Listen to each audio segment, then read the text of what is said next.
आयोजन है बहुजन मैत्री सम्मेलन, जिसको बनते सुमित रतन थेरा और श्रद्धेय राजरतन अम्बेडकर जी, ये इनका राष्ट्रीय स्तरीय कार्यक्रम है। ये 20 तारीख मंगलवार 31 तारीख को अलीगढ़ में आ रहे हैं। यह इनका 20 जनपदों का एक कार्यक्रम है। उसी कड़ी में ये मंगलवार को अलीगढ़ आएंगे। चूँकि इधर हम भी काम करते हैं, हमारा अपना एक संगठन है धम्म कारवां भारत, तो धम्म के प्रचार प्रसार का, समाज के विकास का हम काम करते हैं। तो इधर हम इनकी अगवानी जैसे कर रहे हैं ताकि अलीगढ़ के बुद्धिजीवी, अलीगढ़ के बुद्धिस्ट इनको सुन सकें, समझ सकें क्या बहुजन मैत्री कार्यक्रम है, कैसे ये चला रहे हैं, क्या बोलेंगे। तो यही कार्यक्रम उस दिन का रहेगा। ये कार्यक्रम स्थल जैसे रहेगा गुलाब सिला वाटिका, बोरना बुद्ध विहार, अलीगढ़। सांझ 4 बजे से ये कार्यक्रम होगा। उसके बाद रात्रि प्रवास के बाद अगले दिन ये महामाया नगर जाएंगे। हमारे जनपद में ये जनपद कांसीराम नगर से आएंगे और इधर इनका ये कार्यक्रम है। लगभग 500 लोग तो रहेंगे, इससे ज़्यादा भी हो सकते हैं, लेकिन हमारा अनुमान है कि 500 से 1000 के बीच में लोग रहेंगे। कोविड गाइडलाइन को देखते हुए प्रशासन ने सख्ती कर दी है, ऐसे में क्या आपने परमिशन ले रखी है प्रशासन से? हाँ, हमने सूचना दे दी है पुलिस को और ये सारी औपचारिकताएं पूरी करके कोविड-19 की जो भी गाइडलाइन है उसका संपूर्ण पालन कराते हुए ये कार्यक्रम आयोजित किया जाएगा। इसका विशेष ध्यान रखा जाएगा। हुकुम सिंह जी, अक्सर होता है कि आपके जो धार्मिक आयोजन होते हैं, दलित हों या ब्राह्मण सम्मेलन हो या मुस्लिम सम्मेलन हो, ये चुनाव से पहले ही आखिरकार क्यों याद आती है? आप जब चुनाव नहीं होता तो एकदम साइलेंट मोड में क्यों रहते हैं आप? नहीं, ऐसा नहीं है। ये पूरे 776 जनपदों का कार्यक्रम है। अब चूंकि 776 जनपदों में प्रत्येक दिन एक जनपद में जाने में भी 2 वर्ष लगेंगे, तो उत्तर प्रदेश के पूर्वी उत्तर प्रदेश के 4 मंडलों में ये पहला चरण पूरा हुआ है, लगभग 2 माह पूर्व। अभी फिर से ये 2-3 मंडलों का कार्यक्रम है। इसके बीच में हरियाणा, राजस्थान, मध्य प्रदेश, इन राज्यों में भी ये गए हैं दोनों महापुरुष। तो चुनाव से कोई लेना देना इसका है नहीं। चुनाव से लेना देना है, क्योंकि अभी 4 दिन पहले आदरणीय बामन मेश्राम साहब भी इसी तरीके के दौरे पर चल रहे हैं। इससे पहले बसपा ने भी अपना ब्राह्मण सम्मेलन कर रखा है। हाँ, हमारा कोई राजनीतिक एजेंडा नहीं है। हम सिर्फ इस देश की जो बड़ी आबादी है, SC, ST, OBC, माइनॉरिटी माने बहुजन, तो बहुजन समाज की मैत्री आपस में कराना चाहते हैं ताकि इनका सामाजिक, सांस्कृतिक, आर्थिक विकास हो सके, इनका भाईचारा आपस में बन सके। यही इसका उद्देश्य है। बाकी राजनीति से इसका कोई लेना देना है नहीं। जैसे कि आपने इनवाइट किया भिक्खू सुमित रतन थेरा साहब को, इससे पहले राहुल भंते जी को आप हर कार्यक्रम में बुलाते थे, और इस जो पंपलेट है इसमें उनका कहीं दूर दूर तक नाम नहीं, तस्वीर की तो बात ही छोड़ दीजिए। आखिर ऐसा क्यों हो रहा है?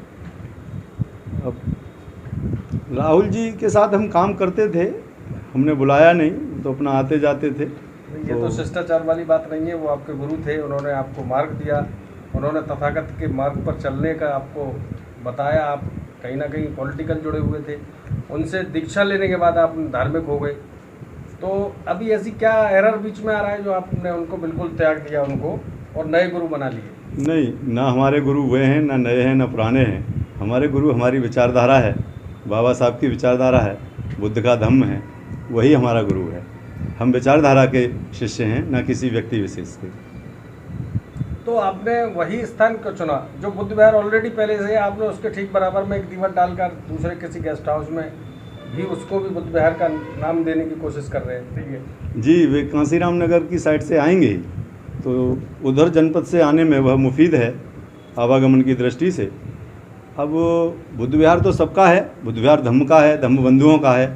वो किसी एक विशेष व्यक्ति का नहीं, एक विशेष संगठन का नहीं, वो धम्म का स्थान है। तो उससे कोई लेना देना है नहीं। स्थान और भी कहीं हो सकता है आगरा रोड की तरफ से आ रहे होते तो कोई और गेस्ट हाउस होता। अब चूंकि जनपद कांसीराम नगर से प्रवेश कर रहे हैं हमारे जनपद में, तो हमें वह स्थान ठीक लगा, इसीलिए उसका चयन किया गया। कार्यक्रम 4 से 6 तक चलेगा तो उसके बाद सारे अतिथि अपने अपने घर जाएंगे। भोजन की भी उसमें कोई व्यवस्था नहीं है, बस उनके बैठने की, उनकी अन्य सुविधाओं की, उनके पानी पीने की व्यवस्थाएं वे सब रहेंगी, बाकी भोजन की उसमें व्यवस्था नहीं। थैंक यू मनोज जी, आपने मुझे मौका दिया, आपका धन्यवाद। देखिए क्या है कि आपको मालूम ही है, आप अलीगढ़ के स्थायी निवासी हैं, तो मैं हमेशा राजनीतिक होते हुए भी धार्मिक और सामाजिक मेरी प्राथमिकताओं में रहा है। अब चूँकि ये 31 अगस्त को धम्म कारवां जिसके आयोजक लोग जो हैं, जिसमें ख़ास तौर से हुकम सिंह जी और उनकी टीम के लोग हैं, तो मेरी नज़र में ये काफ़ी सामाजिक लोग हैं और काफ़ी कहना चाहिए कि समाज में एक अच्छी छवि वाले लोग हैं। तो मुझे ऐसा लगता है कि ये जो कार्यक्रम है तो इन्होंने समाज के हित में आयोजित किया है, और चूँकि ये जहाँ तक मुझे जानकारी हुई है, ये जो आदरणीय राजरत्न अम्बेडकर और बौद्ध भिक्खु सुमित रतन थेरा जी, तो ये जब इधर प्रदेश के कई मंडलों में और जिलों जनपदों में होते हुए जब अलीगढ़ आना चाह रहे हैं, तो ये मैं इनको धन्यवाद दूंगा कि भाई हम अब तक इन लोगों को जो डिग्निटीज इसमें आमंत्रित हैं, तो हम मीडिया के माध्यम से ही सुना करते थे, उनको व्यक्तिगत तौर पर सुनने का मौका मिलेगा। तो मैं भी इससे लालायित हूँ, और दूसरे और जो मेरी उम्र के लोग हैं या मेरे जैसे सोच समझ रखने वाले लोग हैं, मैं उनसे भी निवेदन करना चाहूँगा कि वो लोग भी ज़रूर सुने कि बात अगर हित की होगी तो उसको फॉलो किया जाए, और हित की नहीं होगी तो उसको फॉलो नहीं किया जाएगा। लेकिन किसी की बात ना सुनना, और ख़ास करके एक बौद्ध भिक्खु की बात ना सुनना, और एक ऐसे व्यक्ति की बात ना सुनना जो परम पूज्य बाबा साहब डॉक्टर अम्बेडकर के परिवार से जिसका संबंध है, कौन कैसा है ये तो सुनने के बाद ही निर्णय करना चाहिए। तो मैं इसीलिए, क्योंकि मैं इनको भी बधाई देता हूँ जिन्होंने इस कार्यक्रम का एक तरीके से अगुवाई, ये उसको होस्ट करेंगे। और जी, और दूसरा मैं जो अतिथि जिसमें पूज्य बनते सुमित रतन थेरा जी हैं, और आदरणीय राजरत्न अम्बेडकर जी हैं, और उनके साथ और भी हैं बहुजन मैत्री के हिसाब से मौलाना हैं साहब कोई। तो मैं समझता हूँ कि ये बहुजन मैत्री अगर ये करने के लिए निकले हैं, तो निश्चित से ही इससे गरीब लोगों को, कमज़ोर लोगों को, जो लोग जो है इस व्यवस्था के दौर में प्रताड़ित हैं, तो अगर उन्हें अपने आप को